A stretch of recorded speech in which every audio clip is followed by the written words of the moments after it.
Did you know that in Star Wars, some of the most dangerous individuals in the entire galaxy aren't Jedi? And they're not Sith either, but just random people in armor getting paid to ruin your day? Yeah. Welcome to the world of bounty hunters, where loyalty doesn't exist, morals are optional, and the only real rule is simple. If the price is right, anything goes. These are the people who don't care about the Force, balance, or destiny. They're not chosen ones. They're not part of some grand prophecy. They just show up, do the job, get paid, and disappear like it never happened. And somehow they always manage to be cooler than everyone else on screen. Let's start with the most iconic one, Boba Fett. This guy barely even talks in Star Wars Episode 5, The Empire Strikes Back. Yet he became one of the most legendary characters in the entire franchise. And it's not because of long speeches or emotional scenes. It's because of presence. He just stands there completely calm, like he already knows how this is going to end for you. Even Darth Vader, one of the most feared beings in the galaxy, treats him with a certain level of respect and literally tells him, no disintegrations, which basically confirms that Boba has done some wild things before. And while everyone else working for the Empire somehow keeps messing things up, Boba Fett actually delivers results. No excuses, no drama, just efficiency. He tracks, he waits, and when the moment is right, it's over before you even realize what happened. Then we've got Jango Fett, and this is where things get even more interesting, because he's not just another bounty hunter, he's the blueprint, literally. The entire clone army seen in Star Wars Episode 2, Attack of the Clones, is based on him, meaning millions of soldiers exist because of this one guy's DNA, which is honestly insane when you think about it. One bounty hunter indirectly shaping the entire galaxy. But beyond that, he's also incredibly skilled. He goes up against Jedi like it's a normal Tuesday, uses gadgets, jetpacks, and pure combat experience to stay alive, and even manages to hold his own against Obi-Wan Kenobi for a solid amount of time, which is not something you casually do. Most people run, he fights, and he almost makes it look easy. Now let's talk about Cad Bane, because this guy feels like he walked in from a completely different genre. He's basically a space cowboy mixed with a nightmare. Wide hat, glowing red eyes, dual blasters, and absolutely zero hesitation. But what really makes him dangerous is not just his weapons, it's his mind. Cad Bane doesn't rely on brute force. He uses strategy, traps, manipulation, and pure intelligence to outplay his enemies. And what's even crazier is the fact that he regularly goes up against Jedi, and doesn't just survive, but actually wins in many situations. While others are reacting in the moment, he's already 10 steps ahead, planning how everything will unfold. It's not a fight for him, it's a setup that you've already lost before it even begins.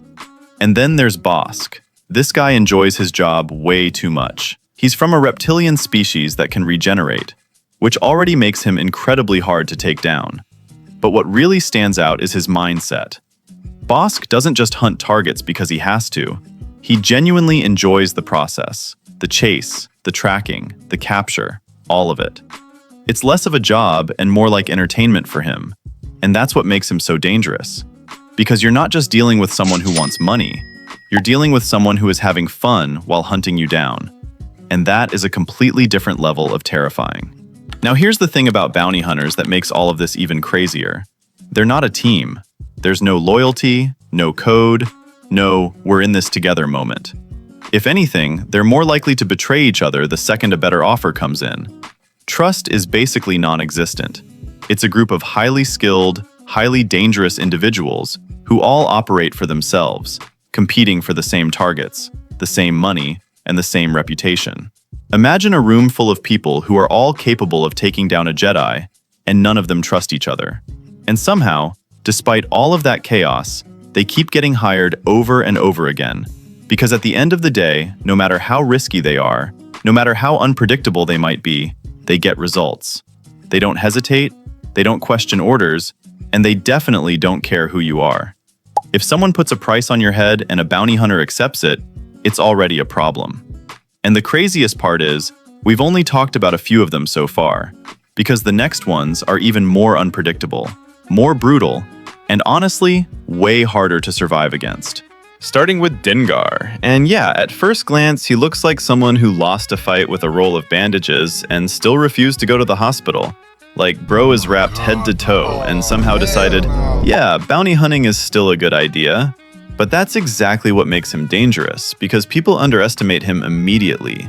And in this line of work, that's the last mistake you want to make. Dengar is not flashy. He's not trying to look cool.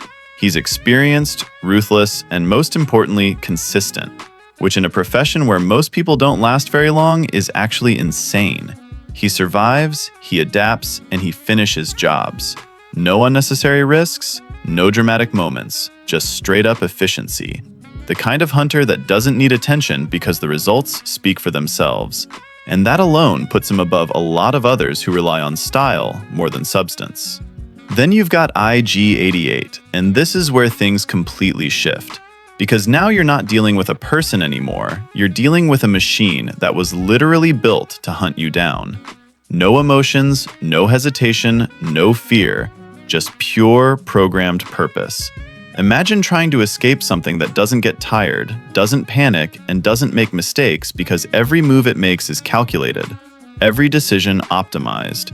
It's not chasing you out of anger or greed, it's chasing you because that is exactly what it was designed to do. And you can't trick it, you can't reason with it, you can't intimidate it. It doesn't care who you are or what you've done. If you're the target, then you're the target, and that's the end of the discussion.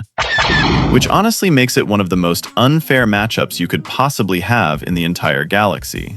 Then there's Fennec Shand, and she represents a completely different type of danger. Because while others rely on chaos or brute force, she is all about precision, control, and timing. No wasted movement, no unnecessary noise, just clean execution. She's the kind of bounty hunter that finishes the job before anyone even realizes what's happening. There's no big dramatic entrance, no warning, just silence, and then it's over. And that level of calm, calculated efficiency is what makes her so effective. Because she doesn't give you a chance to react. She doesn't create openings, she removes them. Step by step until there's nothing left you can do. And by the time you understand the situation, you're already out of options. And then you have Black Krrsantan. And this is basically the complete opposite approach, because instead of precision and control, this is pure, overwhelming force.